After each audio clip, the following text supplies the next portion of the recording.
হাজবেন্ডের বার্থডে সেলিব্রেশনে গিয়েছিলাম Peerless in, কলকাতার পিয়ারলেস হোটেল।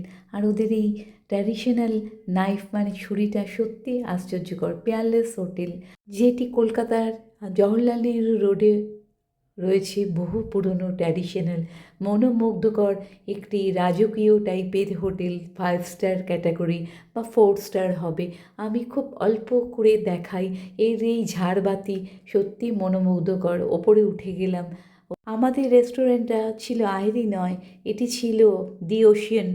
তো সেখানে ফার্স্টেই নিলাম বিরিয়ানি, পরে নিয়েছিলাম অনেকগুলো ডেজার্ট, আর লাস্টে নিলাম স্যুপ। স্যুপটা খুবই ভালো। আমি একটু করে আইটেমগুলো দেখিয়ে দিই।